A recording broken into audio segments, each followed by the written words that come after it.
So, Yeah. Eddie Berg from Imminence. Yeah. Thank you so much for having me here today. Thank you. It's a pleasure. Before the very last show of the tour, the very Yeah. last show of the year. Last show of the cycle as well. Yeah. Here, the roundhouse. Congratulations for that. Thank you. And congratulations as well because you are the very first violinist on this channel. Yeah. Nice. Did Happy to be here. Did you choose the violin or the violin chose you, or a bit of both? Yeah, I chose violin. It was a open house at a local music school. Yep. So you could go around and check out all the different instruments, talk to the teachers, and I was too young to play guitar. They told me they had a strange policy. Okay. So I chose violin instead. So metal came later? Or Yeah, I you mean, were already listening to. I grew up with like metal and rock because my dad always listened to that music. But I more like came into it and found it for myself when I was a teenager. So. Mm-hmm.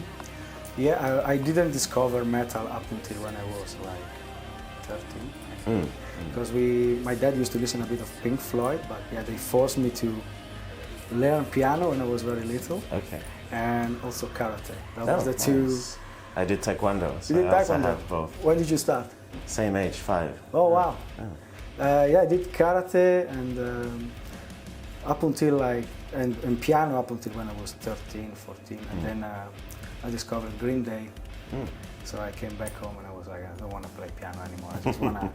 And then I remember the guy before my guitar class listening to Guns N' Roses, playing Guns N' Roses. So that came into my head, and then Iron Maiden, Metallica, and so on. Nice. So when did you start the band? Actually, how? We started in 2010. So me and Harold, we met through high school, and then we started playing and like doing in little cover bands and stuff with different friends, and that kind of like rotated. So in 2010, we started Imminence basically. And what was like, you guys had like a band in common, or like what was the band that you liked the most? Or I think In Flames was one of the bigger influences back then. We wanted to do like a melodic death metal band. Yeah. And how do you guys write your music? Like, is the violin comes first? It's later? It's usually the last thing, actually. The last thing. Yeah. I mean, we write songs in different ways, but I think the most common way is that Harold brings like an instrumental idea with guitars, drums, bass, and we meet up and then we start working on it together. I add the vocals, lyrics, and maybe we even end up somewhere completely different. Like there could be a completely new song.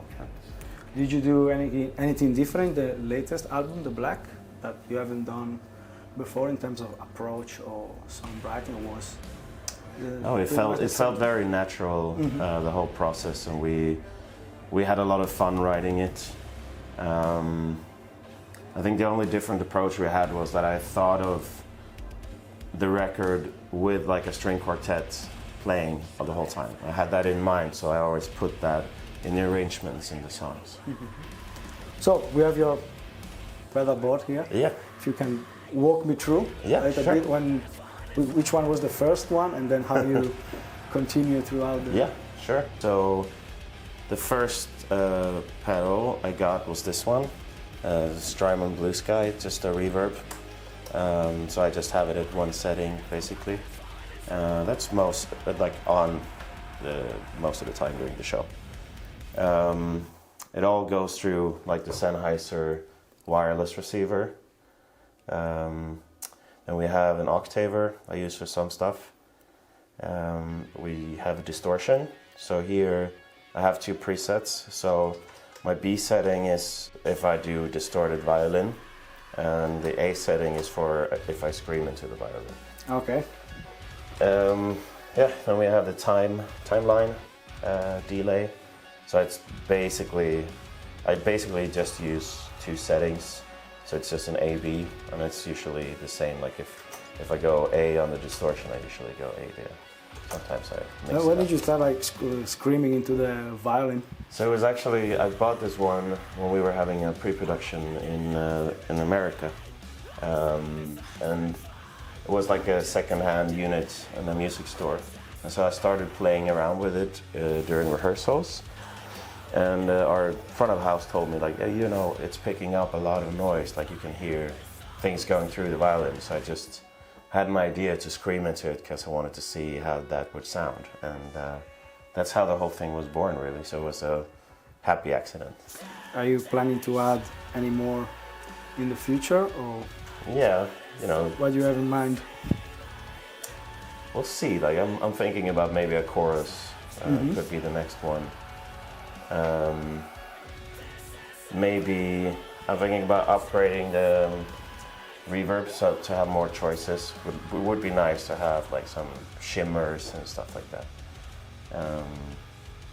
Yeah, this was really the latest one I bought, the Octaver. I use it for the. Right now, I only use it for the Godfrey Man breakdown when I hit the Oh yeah. hit the violin together with distortion, and then I remove the reverb to get it like really dry. What's your favorite part of the set list at the moment? Right now, it's actually Godfrey Man. I think it's a really fun song to perform. I'm looking for the Beyond the Pale. Yeah, That's probably my favorite one. nice. It's a good thing we're playing it. Yeah. And I guess because it's the end of the year, if you could pick like your favorite moment for Imminence from 2025, which one would be? And That's so hard. We did so many.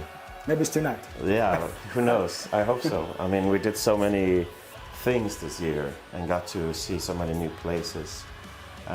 Being in Tokyo on my birthday was definitely one of the highlights, I would say.